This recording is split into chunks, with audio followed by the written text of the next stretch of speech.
Yaşısı yüz gazetesi de. Dinle zor rahat.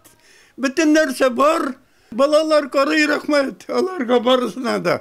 Жеңіл залпы яңғыраған 1941 ел майы елдан ел ортта қала барса да суғыш эпизодлары Габдулхай ага көңілінен жуйылмый.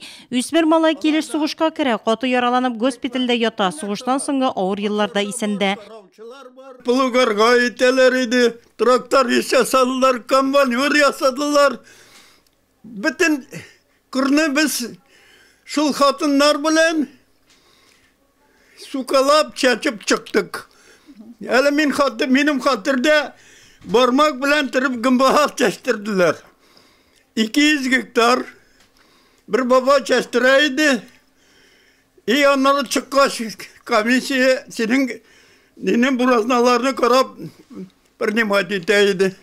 Үсмір балалар, 7-ші класс бітірген кішілер. Колхозға сызғанып тұрып ішке кіріштік. Балалар. Ашылай яшәдік сугыш жылларында. Татарстан башлыгы Құтлау хатын ветеранга район башкарма комитеті жетекчisi Алмаз Әхмәтшин тапшырды. Өстәмірге исеменнән. Безнең президентыбыз республика үз исеменнән үзе кулы куйган. Сезне киләчәк бәйрәм белән котлап. Рәхмәт. Киләчәк бәйрәмнәр белән сезне. Сезне туршылайым. Яшы 90-нан узган гаилә стажы 7 дистәдән артык.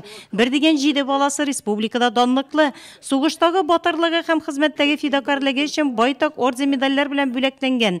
Татарстан Республикасының ат казанган авыл хуҗалыгы хезмәткәре. Аксубай һәм Нурлат районнары мактаулы гражданины Габдулхай Яһудин бүгендә тормышны яратып, сөенеп яши. Бүген ветеран җиңү парадына әзерләнә. Ел сайын чыгам мен туктаганым юк бер качанда. Менә җыенасыз инде барга. Җыенабыз.